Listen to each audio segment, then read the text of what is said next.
Salut, c'est Trado. Voilà ma vidéo de mise à jour pour l'indice parisien.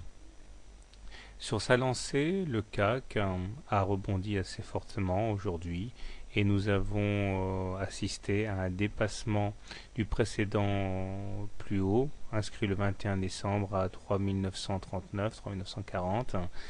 Et en séance, donc, nous avons inscrit un plus haut. Malheureusement pour les haussiers, les plus hauts du jour n'ont pas été tenus et si nous avons réussi à nous extraire de la fourchette d'Andrews marron en séance, cette performance n'a pas été confirmée en clôture et celle-ci, cette clôture, vient au contraire entériner la présence de la borne haute de la fourchette d'Andrews et en actant donc la difficulté à la passer. Il demeure que le plus dur semble fait, puisque cette forteresse, ce verrou qui correspondait au plus haut du 21 décembre, a sauté. Maintenant, la prochaine résistance semble être celle du 9 novembre sur les 3960 par là.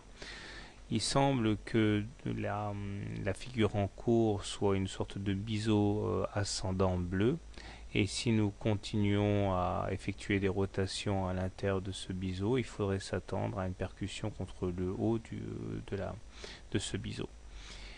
On remarquera quand même au niveau des indicateurs techniques que même s'ils s'améliorent, on voit se multiplier les divergences. Effectivement, nous avons inscrit des plus hauts sur les cours aujourd'hui par rapport au 22 décembre, mais pas sur les indicateurs. Donc divergence baissière sur le MACD, sur le stock et sur le momentum.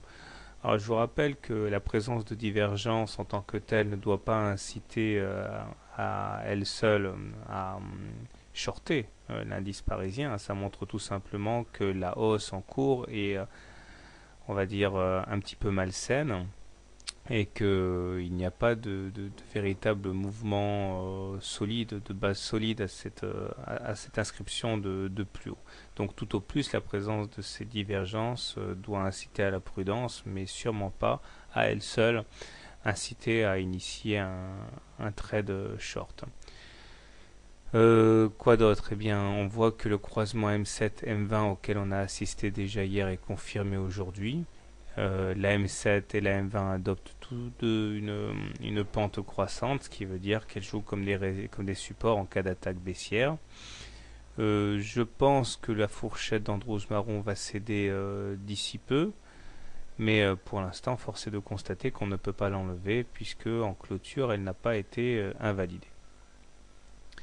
Alors comment trader l'indice parisien demain? Alors si vous êtes haussier sur l'indice parisien, eh bien vous pouvez éventuellement attendre un retour sur la M7 ou sur la M20 pour acheter. L'idée serait de viser dans un premier temps un retour sur les 3961. Stop loss bien sûr en cas de clôture en dessous de ces moyennes mobiles. Si par contre vous êtes baissier, soit vous pouvez considérer que nous sommes en train d'inscrire une sorte de double top 21 décembre, 4 janvier.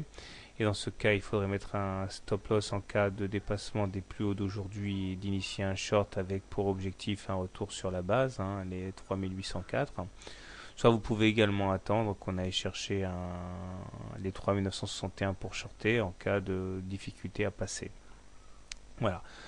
Personnellement, comme hier, puisque nous sommes au-dessus d'une M20 haussière, la tendance est haussière pour moi, donc je pense qu'il est plus sage de privilégier les longs que les shorts. Voilà. Bonne soirée, bon trade et à demain.